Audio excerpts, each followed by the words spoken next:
My name is Noelle, and I'm going to be talking about diving.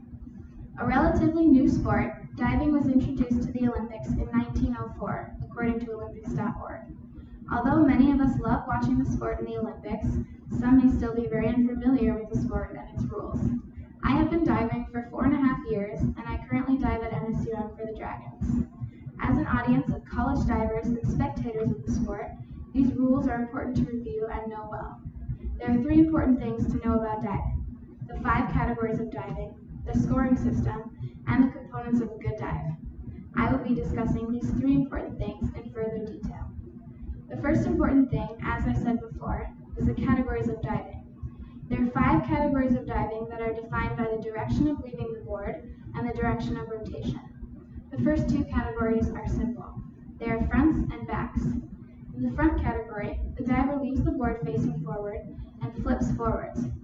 In the back category, the diver leaves the board facing backwards and rotates backwards. The third category is called a reverse.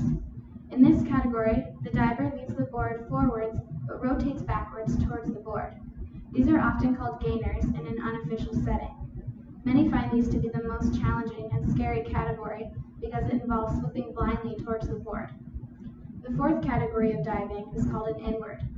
This happens when the diver leaves the board facing backwards but rotates forwards towards the board. The fifth and final category of diving is called twisters. This can be done in any direction and leaving the board in any direction, but it involves lateral rotation or twisting simultaneously while rotating forwards or backwards. These are the 5 categories of diving. The second most important thing about diving is the scoring system. The scoring system can be complex to viewers.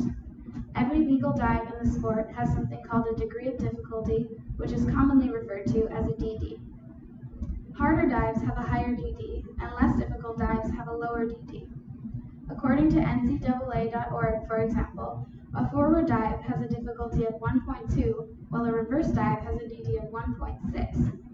When divers are competing, there are typically 3 judges that award a score between 0 to 10 to every dive.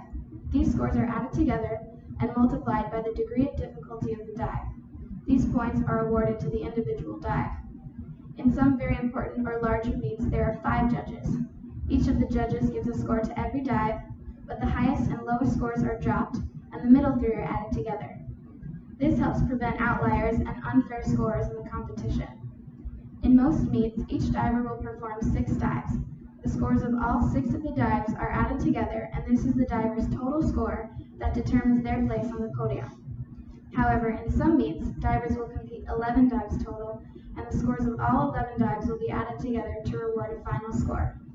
So what can a diver do to score high enough to get on the podium? Well, that brings me to my third point. The third and final important component of diving is the technique. One thing that makes a good dive is height. The higher a diver can jump, the higher their score can jump. This is one of the most difficult things about diving, so it can reward a great score. Another component of a good score is competing more difficult dives. Like I said before, degree of difficulty can have a huge impact on your final score, so the higher DD you have, the higher your score will be. The third thing that can make a dive good is neatness and a clean entry. It is very good for a diver to squeeze their muscles tight and point their toes.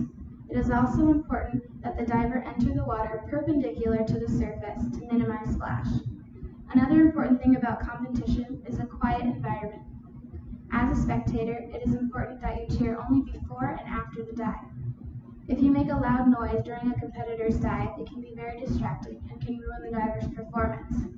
This is also important to know as a diver, because if something like this were to happen and you were genuinely distracted by the noise, you are allowed to ask to repeat your dive. This is rare, but it is legal, and it is important to know because you must ask right away. So quiet and calm environment can also be considered an important part of a good dive. These 3 things are very important to know about diving, and I hope this presentation gave some insight into the world of diving. Let's review. The 5 categories of diving are fronts, backs, reverses, inwards, and twisters. The scoring system of diving relies upon the scores of 3 judges, and some important things that make a good dive are height, beauty, and degree of difficulty. So now you all understand the 5 categories of diving, the scoring system, and the components of a good dive. Hopefully this knowledge will help you spring into the world of diving and make a splash.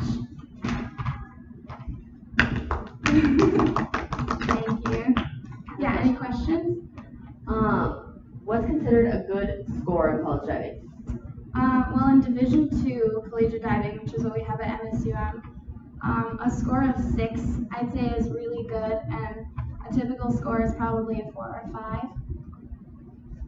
Yeah. What's your favorite category? My favorite category is twisters, and I think they're really fun to watch too. Any more questions?